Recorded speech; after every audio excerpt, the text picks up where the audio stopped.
तो एक स्थान पर आचार्य सिंह ने कहा कि चतुर्मास के लिए ये स्थान देख लेना। तो एक लोगों ने कहा महाराज जी वहाँ नहीं जाना, वहाँ हर घर में भूत है। क्योंकि मेरे जाने के पहले 1-2 साल पहले एक महाराज गए थे, वो भूत झाड़ते थे, चुटैया पकड़ते थे। और तो महाराज जी वहाँ भूत है हर घर में, आपके लायक नहीं है। मैंने कि अभी तो मेरा जाने का मन नहीं था।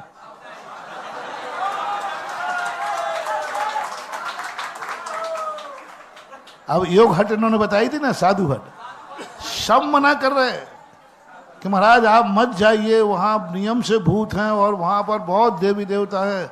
मैंने कि अब तो ये नहीं कहते तो नहीं जाता मैं। सीकर के अंदर चतुर्मास का पूज्यवर ने आशीर्वाद दिया और सीकर के अंदर फुलेरा के अंदर रेलवे पटरी पर हजारों लोग बिछ गए राजस्थान के। आपको एक कदम आगे नहीं बढ़ने देंगे, आप नहीं जाएंगे, आप हमारी धरोहर हैं। आपकी अभी उम्र क्या है? क्योंकि वहां का नियम था, एक साधु का अभिशाप था बहुत वर्षों पहले, यहां साधु आएगा नहीं, आएगा तो वापस लौट के नहीं जाएगा। ये नियम था वहां का। और काकताली न्याय से 4-5 केस ऐसे हो गए। साधु गया, हमारे विवेक सागर महाराज गए, लौट के नहीं आए। पुजवर सामा धर्म सागर महाराज गए, वहां लौट के नहीं आए। आरिका गई, लौट के नहीं आए। जो गया लौट के नहीं आया। तो सारे नगर में 12 साल से वहां कोई चतुर्मास नहीं कर रहा था। वही हिम्मत करे जिसको।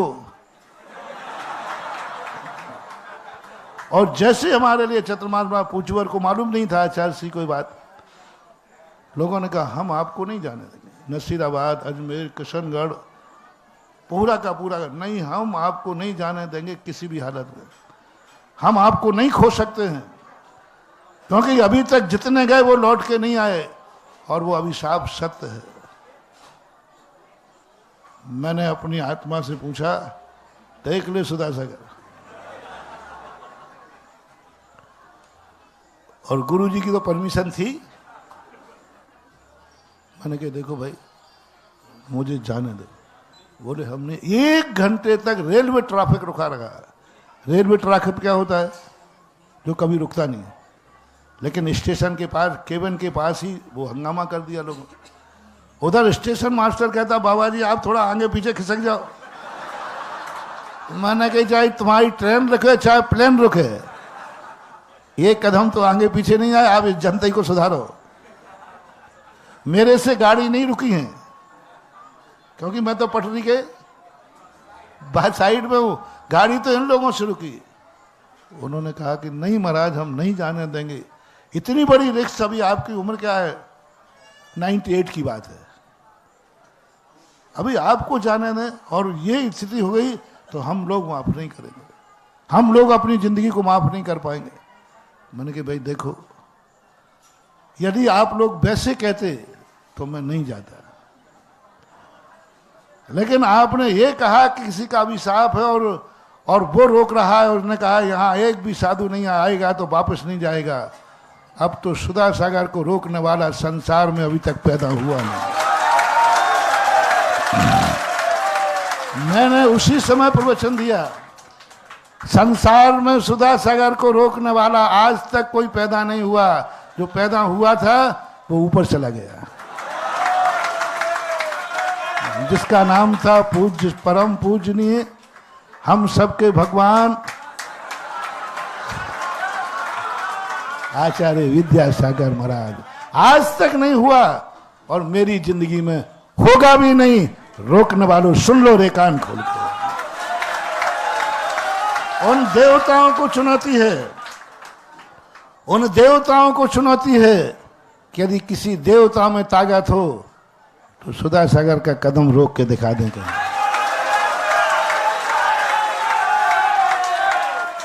और सारी, क्योंकि ये कदम में जो अंश है ये परम पूजनीय शांति सागर महाराज का वंश है।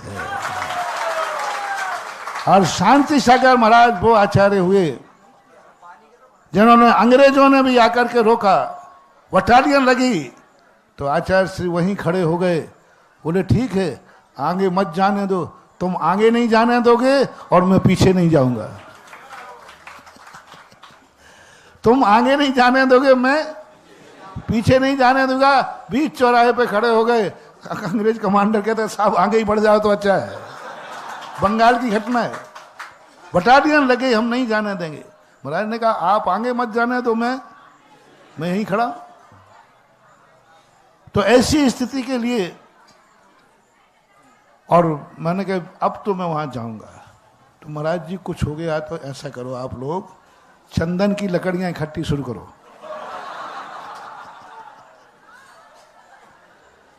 यदि ऊपर चला गया तो जलाने के काम आएंगी, और नहीं गया तो चातुर्मास में लाकर घिस घिस करके सारे लोगों को चंदन लगाने। क्या डरते हो? सुनो रे जैनियों, दुनिया से मत डरो। जिसके पास नमोकार मंत्र भी मात्र है, उसे दुनिया की डरने की कोई जरूरत नहीं है। देवता भी मैंने बहुत बार कहा है कि यदि तुम्हें कभी भी कोई देवता का डर लगे, मार नमोकार मंत्र पढ़ लेना। किसी देवता की मजाल नहीं जो छू ले आगम के अनुसार। शुभम चक्रवर्ती जब तक नमोकार मंत्र पढ़ता रहा, देवता हाथ नहीं लगा पाया, और जैसे नमोकार मंत्र छोड़ा उठा करके, कभी नहीं डरना चाहिए। गया सब। वो उनके आंसू अभी भी मुझे ध्यान में आते हैं। एक बार तो तुम्हारे आंसू देखकर मैं पिघल गया, एक दो तो मूर्छित हो गए। बोले महाराज जी हम लोग साक्षात भविष्य देख रहे हैं, क्योंकि इतने साधु हम खो चुके हैं। विवेक सागर हमारे आचार्य महाराज के गुरु भाई थे, वो चतुर्मास करने गए, 20 चतुर्मास में चले गए। पूज्यवर धर्म सागर महाराज जो हमारी परंपरा के आचार्य थे, वो गए चतुर्मास करने, 20 चतुर्मास में चले गए। कितने नाम चले गए।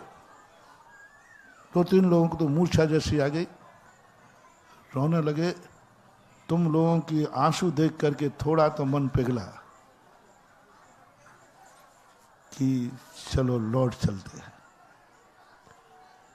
लेकिन तुम्हारे आंसुओं ने थोड़ा सा कमजोर पड़े और मेरी हिम्मत और गया।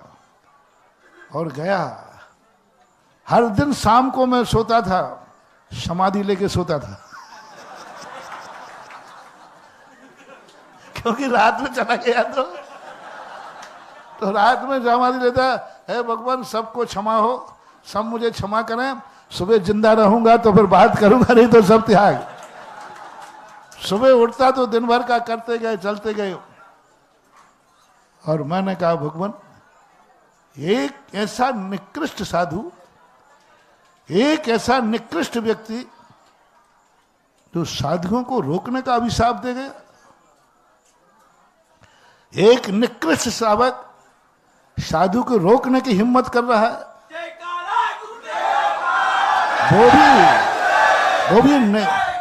वो भी निकृष्ट इसलिए कह रहा हूं, जब भी किसी सज्जन और साधु को रोकने का भाव किसी को आवे, समझ लेना संसार में उससे बड़ा निकृष्ट दुनिया में कोई हो ही नहीं सकता है। कसाई भी उससे निकृष्ट नहीं है, सप्तविष्णु भी उससे पापी नहीं है। जिससे बड़ा पापी वो होता है, सप्तविष्णु से भी ज्यादा पापी है वो जो ये भाव करे। तो मेरे मन में भाव आया, जब एक पापी जीव में ये भाव आ गया कि यहां कोई साधु नहीं आएगा, तो क्या हमने उस समय शायद कितने साल हो गए, 98 में से 13, मैंने क्या 25 साल में विद्यासागर के चेले ने मक्खियां भगाई? मक्खियां भगाई हैं क्या मैंने? यदि एक निकृष्ट कार्य कर सकता है तो मैंने भी कुछ किया है 25 साल में, मैं उत्कृष्ट कार्य करके दिखाऊंगा। और गया, बहुत 60 से चतुर्मास हुआ, और दिवाली पर सबको मैंने चंदन लगवाया। और सबको आए, सब आए निष्ठापन पिछी परिवर्तन पर। और मैंने कहा देखो भाई, मैं जिंदा बैठा हूं, जिंद नहीं, मैं जिंदा बैठा हूं, जिंद बन के नहीं बैठा हूं। और उसके बाद से इतने चतुर्मास हो रहे हैं, हर साल चतुर्मास होते हैं, किसी का बाल बांका नहीं। तो चुनौतियां हमारे अपने लिए अच्छी मानी जाती हैं। और